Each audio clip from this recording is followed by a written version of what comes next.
आप लोग हमें देख पा रहे हैं? हाँ, हम आपको देख भी पा रहे हैं और सुन भी पा रहे हैं। आप लोग कौन हैं? मैं महालक्ष्मी। मैं महाकाली। मैं महासरस्वती। वाह, वंडरफुल। अभी तक तो हमने टीवी में ही देखा था, आज तो सच में देख लिया। अच्छा बच्चों, यदि हमारे दर्शन कर लिए आप लोगों ने तो कोई एक वर मांगिए। हम आपकी कोई एक विश जरूर पूरी करेंगे।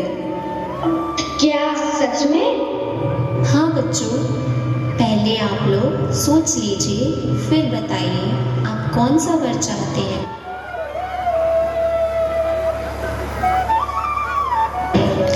तो बच्चों, आपने सोच लिया? माँ, हम सब अंबानी बनना चाहते हैं। आप अंबानी ही क्यों बनना चाहते हैं? क्योंकि वे बहुत अमीर हैं। And we need a lot of money. अमीर बनना चाहते हैं आप लोग? आप लोग भी बताइए बच्चों, आप क्या वर मांगना चाहते हैं? माँ, हम तो बिल गेट्स बनना चाहते हैं। क्या हम बन सकते हैं? बिल गेट्स ही क्यों बच्चों? क्योंकि माँ, उनके पास नेम और फेम दोनों ही है। ओके, मतलब आपको दौलत भी चाहिए और शोहरत भी। वेरी गुड बच्चों। अच्छा, अब बाकी बच्चे भी बताएं उन्हें क्या बनना है। माता, हम वही बनना चाहते हैं जिसका दौलत वाला और शोहरत वाला दोनों पे कंट्रोल हो। अच्छा, आपको नेम फेम के साथ बॉस भी बनना है? तो कौन है ऐसा? हम नरेंद्र मोदी बनना चाहते हैं माँ। बच्चों, अब मेरी बात ध्यान से सुनो। हमने अंबानी को क्या दिया? क्या उन्हें धन की पोटली दे दी? अगर ऐसा सोच रहे हैं तो आप लोग गलत सोच रहे हैं। अंबानी तो बहुत ही साधारण परिवार में पैदा हुए थे। हमने उन्हें समय का धन दिया, जिसके 24 घंटों का उन्होंने सदुपयोग किया, और उन्हें स्वास्थ्य का धन दिया, यानी एक निरोगी काया दिया, जिससे वह काम कर सके। और उस स्वस्थ काया में एक स्वस्थ दिमाग दिया, और वह अच्छे दिमाग में मैंने उन्हें अच्छे विचार दिए, अच्छी प्रेरणा दी, जिससे वह सही दिशा में आगे बढ़े, हमेशा बढ़ते ही रहें। और सार्थक कार्य करने की शक्ति उन्हें मैंने दी। प्रयास करने के लिए जिस क्षमता का प्रयोग किया वह उन्हें मैंने दिया। ये देखो बच्चों। धीरू भाई अंबानी, बिजनेस की दुनिया का वह नाम जिसने भारतीय बिजनेस को नए आयाम तक पहुंचाया। 28 दिसंबर 1932 को गुजरात के चोरवाड़ गांव में जन्म हुआ धीरज लाल गोवर्धन दास अंबानी, यानी कि धीरू भाई अंबानी का। परिवार की आर्थिक स्थिति के चलते 10वीं की पढ़ाई छोड़ उन्होंने भजिए बेचने का काम शुरू किया। फिर महज 16 वर्ष की छोटी आयु में वे यमन चले गए, जहां उन्होंने पेट्रोल भरने का काम किया, और अपने अच्छे कार्य के कारण उन्हें विभिन्न पदों पर पदोन्नति भी मिली। वे कभी खाली नहीं बैठते थे, कोई ना कोई काम अवश्य किया करते थे। लेकिन वे अपनी वर्तमान स्थिति से संतुष्ट नहीं थे, लिहाजा स्वदेश लौटकर उन्होंने 1955 में अपने चचेरे भाई चंपक लाल दमानी के साथ मिलकर मसालों के निर्यात और नायलॉन के धागों का आयात का व्यवसाय शुरू किया, और इस व्यवसाय में उन्होंने काफी मेहनत की और सफल भी हुए। फिर सन 1960 रिलायंस कमर्शियल कॉरपोरेशन की उन्होंने स्थापना की।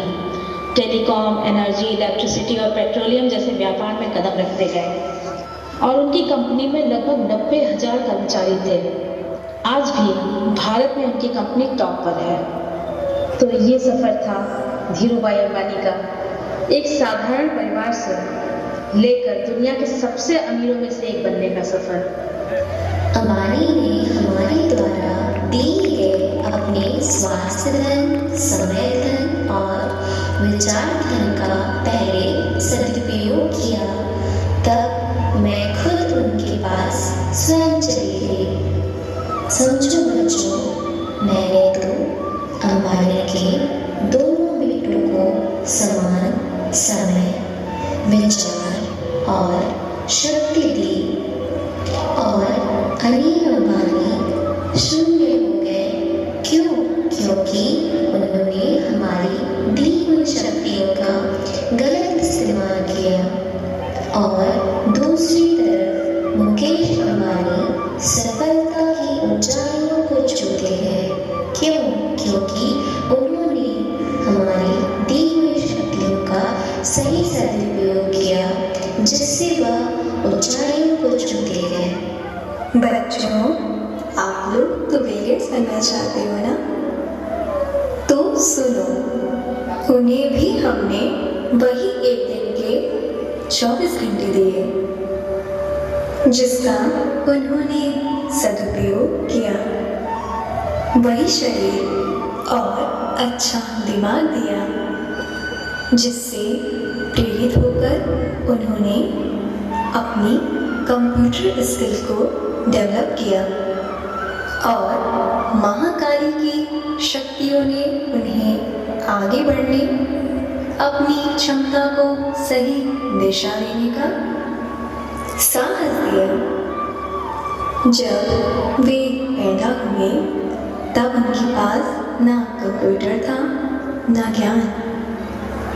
उन्होंने तो बस हमारे द्वारा दी गई संपत्ति को सार्थक कामों में लगाया। देखो कैसे। विलियम हेनरी गेट्स यानी कि बिल गेट्स, इनका जन्म 28 अक्टूबर 1955 को वॉशिंगटन के सिएटल में हुआ था। ये उच्च मध्यम वर्गीय परिवार में पैदा हुए थे। इनके पिता एक प्रतिष्ठित वकील और मां बैंक के व्यवस्थापक मंडल की सदस्य थी। इनकी प्रारंभिक शिक्षा लैक्साइड स्कूल में हुई थी, जहां पर विद्यार्थियों को कंप्यूटर के बारे में जानने के लिए उन्हें कंप्यूटर दिए गए थे। इनके माता पिता इन्हें बचपन में लॉ पढ़ाना चाहते थे, लेकिन इनकी रुचि कंप्यूटर प्रोग्राम में थी। कंप्यूटर में इसी रुचि के चलते उन्होंने 13 वर्ष की छोटी आयु में टिक टैक टो नामक एक कंप्यूटर प्रोग्राम बनाया। इसके बाद गेट्स ने एक और सॉफ्टवेयर प्रोग्राम बनाया जो कि स्कूल के टाइम टेबल शेड्यूल में काम आता था। और 1970 में 15 साल की उम्र में ही बिल गेट्स और उनके दोस्त, जो उनसे 2 साल सीनियर थे, पॉल एलन ने मिलकर एक प्रोग्राम बनाया जो कि शहर के ट्रैफिक पैटर्न पर नजर रखता था। और इसके लिए उन्हें $20,000 मिले। यही इनकी पहली कमाई थी। बच्चों, जब तक बिल गेट्स पढ़े तब तक उन्होंने कंप्यूटर के क्षेत्र में इतना ज्ञान अर्जित कर लिया कि उन्होंने अपनी कॉलेज की पढ़ाई छोड़कर इस क्षेत्र में और ज्यादा काम करने का विचार किया और माइक्रोसॉफ्ट जैसी बेहतरीन कंपनी की स्थापना की। इस कंपनी ने कंप्यूटर के क्षेत्र में क्रांति ला दिया। तो आप लोग को समझ आया बच्चों कि बिल गेट्स को सफलता कैसे मिली? बच्चों, उन्होंने अपने समय, अपने विवेक व विचारों का बहुत अच्छा उपयोग किया और कंप्यूटर प्रोग्राम की दुनिया में धूम मचा दिया। आप भी बिल गेट्स की तरह विचारशील और कर्मठ बनिए और हमारे द्वारा दिए गए धन का सही इन्वेस्टमेंट करिए, तभी आप अपने सपने पूरी कर पाएंगे। क्या आप भी अपनी स्टडीज, अपने प्लान पर फोकस करते हैं? और हम भी अपना टाइम बिल गेट्स की तरह स्किल डेवलपमेंट में लगाएंगे। फिर मैं भी खुद आपके पास आऊंगी। और वे बच्चे जो नरेंद्र मोदी बनना चाहते हैं तो वे बन सकते हैं। रियली माता, हम बन सकते हैं? बिल्कुल, वे भी एक अति साधारण परिवार के थे। उन्होंने अपने परिवार को चलाने के लिए चाय बेचने का कार्य किया।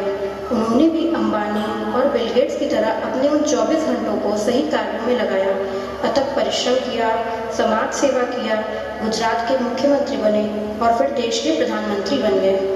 वे शुरू से ही किसी भी कार्य को करने में संकोच नहीं करते थे। तो देखो बच्चों, यह है उनका सफर। जब बात होती है हिम्मत, धैर्य, साहस और देशभक्ति की, तो एक ही नाम सामने आता है, श्री नरेंद्र दामोदर दास मोदी, यानी कि हमारे 14वें प्रधानमंत्री श्री नरेंद्र मोदी जी का। इनका जन्म गुजरात के वडनगर में 17 सितंबर 1950 को एक बहुत ही साधारण परिवार में हुआ था। इनका बचपन आसान नहीं था। बचपन में जहाँ सारे बच्चे खेलते थे, वही बालक मोदी अपने पिता के साथ वडनगर रेलवे स्टेशन पर चाय बेचा करते थे। बचपन से ही वे कभी खाली नहीं बैठे। उन्हें कोई भी काम करने में संकोच नहीं होता था और सेवा की भावना तो उनके अंदर कूट कूट कर भरी थी। सन 1965 में भारत पाक युद्ध के दौरान भी उन्होंने सैनिकों की खूब सेवा की थी। वे बचपन से ही राष्ट्रीय स्वयंसेवक संघ से प्रभावित रहे हैं। 1971 में वे आरएसएस के प्रचारक बन गए और उनके बेहतरीन कामों को देखकर उन्हें भाजपा में कार्यकर्ता के रूप में नियुक्त कर दिया गया। उसके बाद उन्हें अपनी पार्टी के संगठन के लिए केंद्रीय मंत्री की जिम्मेदारी दी गई और 2001 में नरेंद्र मोदी को गुजरात की मुख्यमंत्री पद की कमान सौंप दी गई। 7 अक्टूबर 2001 से मुख्यमंत्री पद का कार्यकाल शुरू हुआ उनका। फिर उनके अच्छे डिसीजंस और कार्यों को देखते हुए गुजरात के लोगों ने उन्हें 4 बार अपना मुख्यमंत्री बनाया। 2014 में वे प्रधानमंत्री पद के उम्मीदवार बन गए। उनके अद्भुत भाषणों, प्रेरणादायक कार्यों व सकारात्मक सोच की वजह से उन्हें भारी मत मिले और वे भारत के 14वें प्रधानमंत्री बन गए। इन्होंने प्रधानमंत्री पद पर रहकर बहुत ही महत्वपूर्ण उपलब्धियां हमारे देश के नाम दर्ज कराई हैं, जैसे अच्छे दिन से आत्मनिर्भरता तक, हर घर बिजली, हर घर पक्की छत और हर घर जल। भारतीय सेना के शौर्य का पराक्रम पूरी दुनिया ने देखा। एक देश एक टैक्स से लेकर सवर्णों का आरक्षण तक, धारा 370 को निष्प्रभावी करना और आतंकवाद पर नकेल कसना, अल्पसंख्यकों से संबंधित फैसले। देखा बच्चों, वास्तव में हमने सभी को, आपको भी धन दिया है, समय का, वह भी समान रूप से। Time is an equal opportunity employers. Everyone gets 24 hours a day, no more, no less. But not everyone gets the same return on their 24 hours. और हमने सभी को, आपको भी धन दिया है स्वास्थ्य का, विचार का, जिसका सार्थक प्रयोग आपको समृद्ध बनाता है। जिसके पास निरोगी काया और स्वस्थ दिमाग, वह धनी है, क्योंकि दुनिया की किसी भी काम को करने के लिए स्वस्थ तन और मन होना आवश्यक है। बच्चों, हमने अंबानी, बिल गेट्स, मोदी को शक्ति दी और समय का सदुपयोग करने की, अच्छे विचारों को संपादित करने की। आप सबको भी मैंने वही शक्ति दी है, बस आप उनको पहचानो, क्योंकि साहस क्षमता का वह महत्वपूर्ण संपत्ति है जिसे कामयाबी के मार्ग पर खर्च करोगे तो ही आप मंजिल तक पहुंचोगे। बच्चों, आप कर्म करो, मैं आपके पास स्वयं चलकर आऊंगी। तो बच्चों, मानते हैं ना, आप अमीर हैं, क्योंकि आपके पास समय धन है। आप अमीर हैं क्योंकि आपके पास एक निरोगी काया है। आप अमीर हैं क्योंकि आपके पास एक स्वस्थ दिमाग है। तो बच्चों, आप बताइए, आर यू रिच?